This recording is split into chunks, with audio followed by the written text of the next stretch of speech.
nosotros les vamos a hablar hoy acerca de las unidades de trabajo mecánico, de potencia, de la energía cinética y como tema extra de la teoría de supercuerdas. Está su servidor y también se encuentra Osmara Fabián Hernández. Somos del grupo TM11 y somos el equipo número 1. Y bueno, pues aquí comenzamos. Unidades del trabajo mecánico. El objetivo es conocer las unidades del trabajo mecánico y la potencia, comprender qué es el trabajo y la potencia, saber qué es la energía cinética y conocer las propiedades de la energía cinética. El trabajo es una magnitud escalar producido solo cuando una fuerza mueve un cuerpo en la misma dirección en que se replica, así como lo muestra la imagen. Su valor se calcula multiplicando la magnitud de la componente de la fuerza localizada en la misma dirección que se efectúa el movimiento del cuerpo, por el valor del desplazamiento que éste realiza, como lo dice la fórmula, donde T va a ser el trabajo realizado en newtons por metros, que va a ser igual a un joule, F coseno de teta, que va a ser la componente de la fuerza en la dirección del movimiento en newtons, que va a ser la N, o sea, newtons es N, y D, la magnitud del desplazamiento en metros. Potencia. La potencia mecánica se define como la rapidez en que se realiza un trabajo. Se mide en watts, y se dice que existe una potencia mecánica de 1 watt cuando se realiza el trabajo de un joule en un segundo. O sea que 1 watts va a ser igual a joules sobre segundo, como lo muestra la fórmula. Su expresión matemática es potencia igual P igual a T sobre T, donde P va a ser potencia en joules sobre segundos igual a watts. T mayúscula, que va arriba, es el trabajo realizado en joules, y T minúscula va a ser el tiempo en que se realiza el trabajo en segundos. La unidad usada en el sistema internacional para medir potencia es el watt y significa un trabajo de un joule realizado en un segundo. No obstante, todavía se emplean las siguientes unidades prácticas: el caballo de fuerza, HP, y el caballo de vapor, CB. Un HP, que es un caballo de fuerza, van a ser igual a 746 watts, y un CB, que es un caballo de vapor, va a ser igual a 736 watts.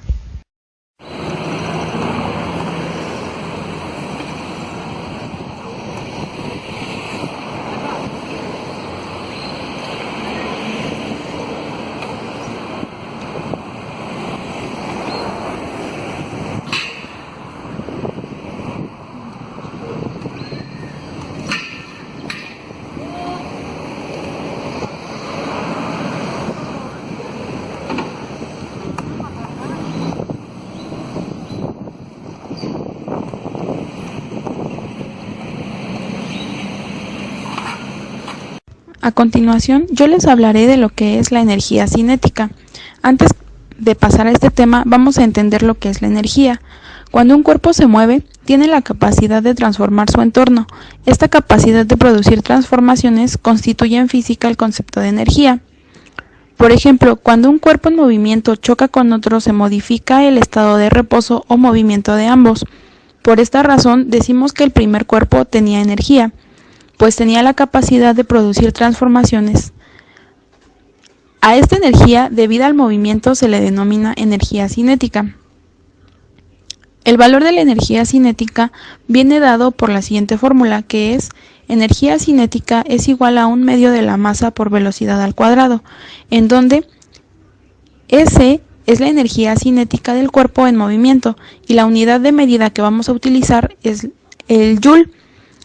M es igual a la masa del cuerpo en movimiento, y la unidad que vamos a utilizar es el kilogramo, y V es el valor de la velocidad del cuerpo en movimiento, y su unidad de medida es el metro sobre segundo. La energía cinética cuenta con propiedades que son las siguientes.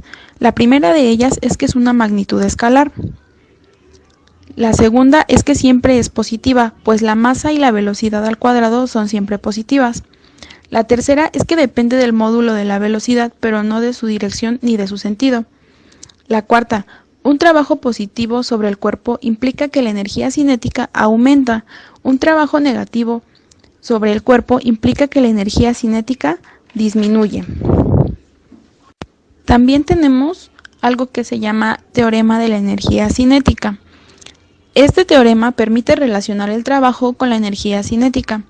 El trabajo realizado por la fuerza resultante que actúa sobre una partícula que va desde un punto 1 a un punto 2 es igual a la variación de la energía cinética entre dos puntos.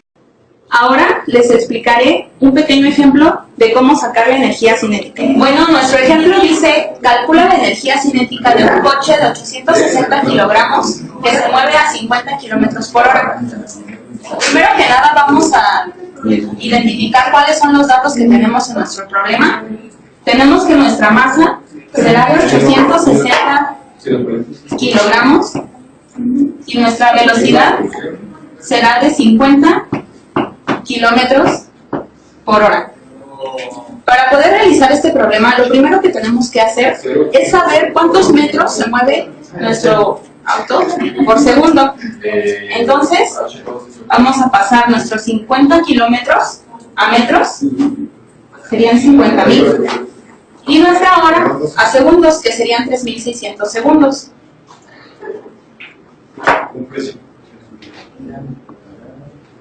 Queremos saber cuántos metros se mueve en un segundo. Realizando nuestra operación tenemos que se mueve 13.9 metros sobre segundo. Ahora sí, podemos sustituir nuestros datos en nuestra fórmula.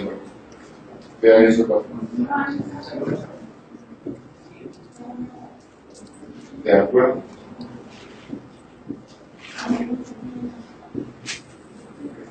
A la siguiente fracción.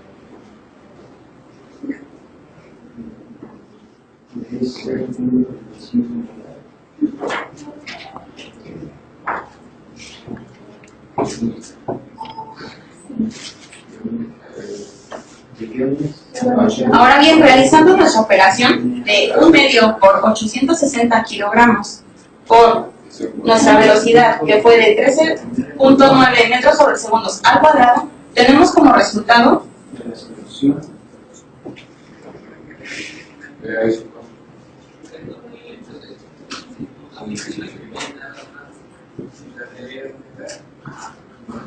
$83.080.3 joules. Y eso sería todo. La conservación de la energía regula, por supuesto, todo juego, sin distinción de la forma que adopte la energía y sin importar cuáles sean las masas de los cuerpos. Pero en este juego solamente hay energía cinética y todos los cuerpos tienen la misma masa. ¿Qué pasa cuando chocan? La cantidad de movimiento P es una cantidad vectorial. Es el producto de la masa de un objeto por su velocidad. En otras palabras, la velocidad es igual a la cantidad de movimiento dividida por la masa. La energía cinética K es la mitad de la masa por la velocidad al cuadrado.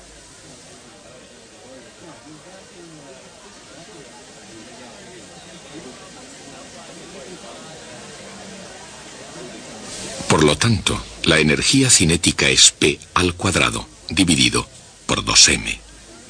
Todo esto revela uno de los grandes secretos, no solo de la naturaleza, sino de cómo ganar jugando al billar. Cuando una bola con cantidad de movimiento P sub 0 golpea a otra que está en reposo, solo hay dos resultados posibles. Después de la interacción, cada bola tiene una cantidad de movimiento P sub 1 y P sub 2. De acuerdo con la ley de la conservación de la cantidad de movimiento, la cantidad de movimiento inicial, P sub 0, es igual a la cantidad de movimiento final, P sub 1, más P sub 2. Esto es una cantidad vectorial. Los tres vectores forman un triángulo y en este caso un triángulo muy especial. Recuerden, en el choque entre bolas de billar la única forma de energía implicada es la energía cinética, prescindiendo de esa minúscula cantidad de calor que se genera en el choque. No solo se conserva la cantidad de movimiento, también se conserva la energía cinética. Dado que las masas son iguales, se verifica P sub 0 al cuadrado igual a P sub 1 al cuadrado más P sub 2 al cuadrado. Pero ese es el teorema de Pitágoras para los triángulos rectángulos, y como resultado P sub 1 es perpendicular a P sub 2. Dicho de otra forma, cuando una bola de billar golpea a otra que está en reposo, se separan en ángulo recto, y este es un resultado posible. Solo les hablaremos acerca de lo que concluimos con estos temas. Bueno, Como conclusión, acerca de las unidades de medida de potencia y de trabajo, ya sabemos cuáles se utilizan, para qué se utilizan y por qué se utilizan. También aprendimos en qué momentos debemos utilizar el trabajo y la potencia y qué se presentan en estos casos se presentan en nuestra vida cotidiana. Bueno, como conclusión, hablando con respecto al tema de la energía cinética, es que supimos qué es la energía, en dónde encontramos la energía cinética, cómo podemos calcular. Ahora les vamos a hablar acerca de nuestro tema extra, el cual es teoría de supercuerdas. Para empezar, les va a hablar de ello mi compañera Osmar. Bueno, la teoría de supercuerdas intenta unificar en un único marco teórico la física del macrocosmos, que es la de la relatividad, y la física del microcosmos, que es la cuántica, las cuatro fuerzas de la naturaleza, que son la fuerza fuerte, la fuerza débil, la electromagnética y la gravitatoria. La fuerza fuerte, ¿qué es? Es aquella que nos permite que los núcleos de los átomos se mantengan unidos. La fuerza débil es la que encontramos en los llamados fenómenos radioactivos tipo beta, que no son más que la desintegración de las partículas y los núcleos atómicos. La electromagnética es la fuerza que mantiene unidas a los átomos y las moléculas. Y la gravitacional es aquella fuerza de atracción que hace que los cuerpos sean atraídos al centro de la Tierra. Las fuerzas son objetos unidimensionales extendidos vibrantes hechos de energía y espacio-tiempo. De acuerdo a la teoría, son las constituyentes finales de la materia. Las diferentes formas de interaccionar con estas cuerdas darían lugar a las diferentes fuerzas que conocemos, y el universo estaría hecho de billones y billones de estas cuerdas vibrantes. Ahora les hablaré de los tipos de cuerdas. Existen tres: las abiertas, las cerradas y las de branas. Las abiertas, ¿qué son? Son las cuerdas que cuando se juntan pueden formar cuerdas cerradas. Las cerradas son aquellas cuerdas que se pueden dividir, ya sea en dos o en más cuerdas. Y las de branas son instrumentos de cuerdas hechos de espacio-tiempo.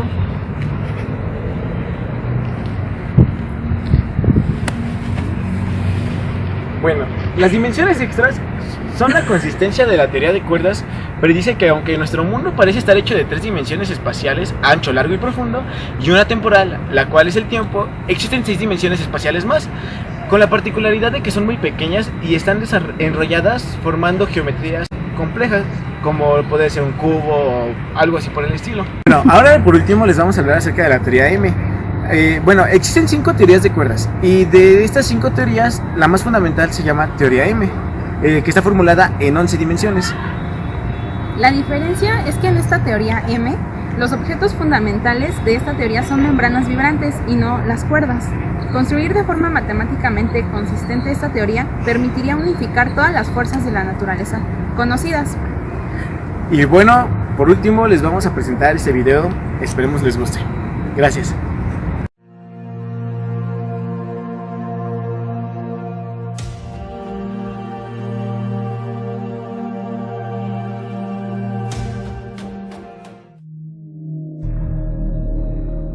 Mucho se me ha pedido que hablara de la conocida como teoría de cuerdas a lo largo de los meses.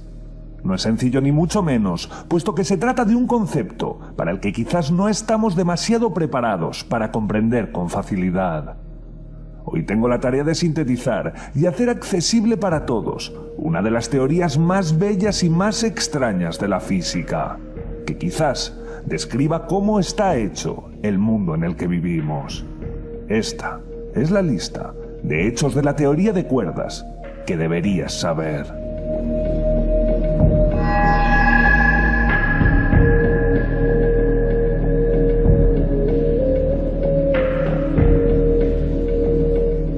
Según el modelo estándar, la materia ordinaria está hecha de átomos. Los átomos están compuestos por electrones, protones y neutrones. Y los protones y neutrones están formados por unidades de construcción básicas, donde entrarían los quarks. Por otra parte, existen 4 fuerzas fundamentales: la gravedad, el electromagnetismo y las interacciones nucleares fuertes y débiles. Este modelo, que es el que domina la física hoy día, relaciona 3 de esas 4 fuerzas fundamentales, pero con un serio problema. La gravedad, relacionada íntimamente con el espacio-tiempo, no encaja con la física cuántica, con la que sí encajan el resto de fuerzas fundamentales. La implicación de esto es que la física tiene un punto de partida incompleto. No existe la teoría del todo, una gran unificación capaz de explicar todo lo que suceda, sin peros y sin muros de por medio que haya que rodear. Es de aquí de donde nace la teoría de cuerdas, buen aspirante a ser una posible solución a un laberinto matemático del que no se conoce salida, uniendo la composición fundamental de la materia con las 4 fuerzas fundamentales, además de relatividad y cuántica. Así pues, la teoría de cuerdas es ese quitamanchas de los anuncios. Promete solucionar todo y hacer tu vida mucho mejor, pero nadie nos lo creemos demasiado, sin antes comprobarlo.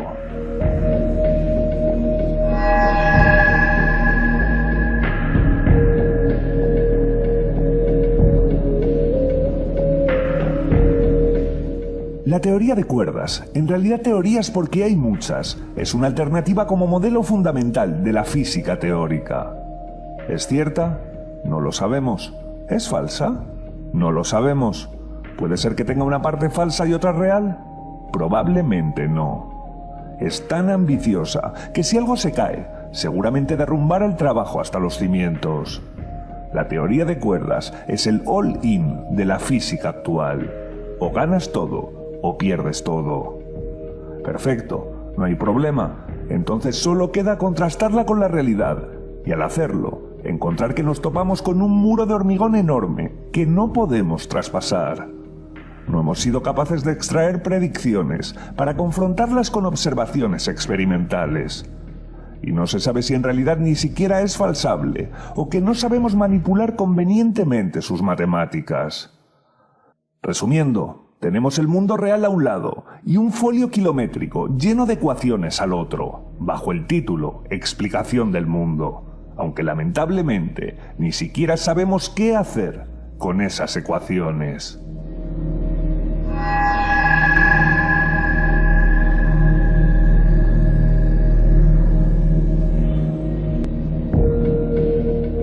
Según nuestro modelo estándar de la física, un electrón no sería más que un punto sin estructura interna y con una dimensión de 0.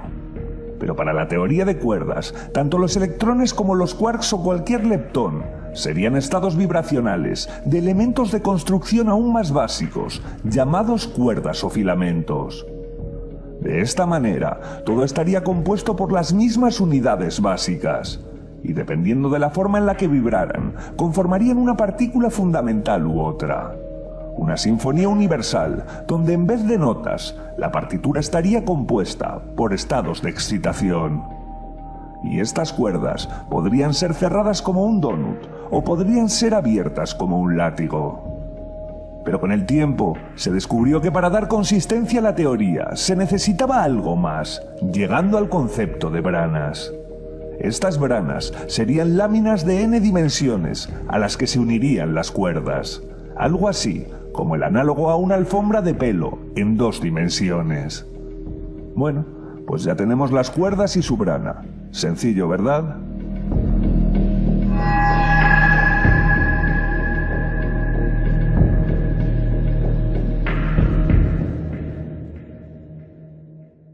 Si contestasteis que sí a la anterior pregunta y tenéis un físico o matemático cerca, dejad el video y huid a la máxima velocidad posible sin mirar atrás, puesto que nos adentramos en un terreno que ya podría ser considerado el apocalipsis de la matemática aplicada. Mira a tu alrededor y observa. Esto que acabo de explicar, no hay lugar donde meterlo en lo que nosotros podemos percibir. Nuestro mundo tridimensional en cuanto al espacio se refiere, no tendría ningún sentido dentro de la teoría de cuerdas, y se necesitarían dimensiones extras para poder ser real. ¿Cuántas? Pues seguramente 11, las 3 convencionales, la temporal, 6 dimensiones espaciales extra compactificadas y una más que engloba todas las anteriores, formando las branas. ¡Wow! 6 dimensiones espaciales extra. Quizá pueda entrar a ellas, acercarte a ti sin que me veas y aparecer de la nada, dándote un susto de muerte. No es tan fácil, no cabemos, puesto que esa parte adicional del mundo se encontraría en lo más pequeño de la realidad. Nosotros estamos físicamente encerrados en una cárcel de 3 dimensiones.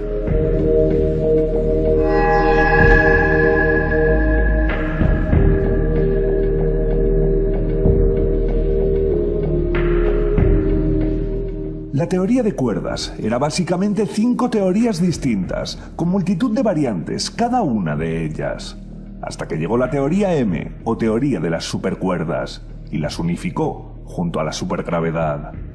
Según esto, las diferentes fuerzas podrían propagarse por las 4 primeras dimensiones, excepto la gravedad, que alcanzaría todas. Además, según esta teoría del todo, de la 11ª dimensión, de longitud infinita pero con un diámetro inferior a la trillonésima parte de 1 milímetro, surgirían infinitas branas, que no serían sino universos paralelos. Imaginemos la lavandería de un hotel, con infinitas sábanas tendidas de una cuerda, separadas entre sí por apenas nada. Cada una de ellas sería un universo paralelo. Pero cuando 2 de estas sábanas se tocaran accidentalmente, surgiría una salvaje difusión de energía por ambas branas, provocando una especie de reseteo en esos universos, con algo muy similar a lo que conocemos por Big Bang. Si la teoría de cuerdas fuera cierta, seguramente existirían infinitos multiversos muy diferentes en todo, casi pegados a nosotros, por una dimensión que no podemos ver. De locos, ¿verdad? Hoy lo he tenido difícil. Explicar de forma comprensible algo que ni quienes postularon estas teorías entienden. Y realmente, la clave para comprender algo de estos conceptos es asumir la ignorancia y no dar nada por sabido. I got a condo in Manhattan. Baby girl, what's happening? You and your ass invited. So gonna... ¿Ya? Simón. Las cuerdas son objetos unidimensionales extendidas. Aguanta. Ya. Perdón. Qué guapo el René. Gracias. Bueno, ahora les hablaré de los tipos de cuerdas. Espérate, que todos salen del video. Ay, sí, es cierto. ¿Otra vez la repito? Sí. Por favor. Lo siento. De supercuerdas, ¿qué es de lo...? Bueno, la teoría... Y esta, bueno, puse esta, la de búsqueda de evidencias, como para complementarlo. Si quieres, en esta aparecemos los dos. Y tú dices de... se verifica hasta... Go pop a phone, pop it for me. Turn around and drop it for a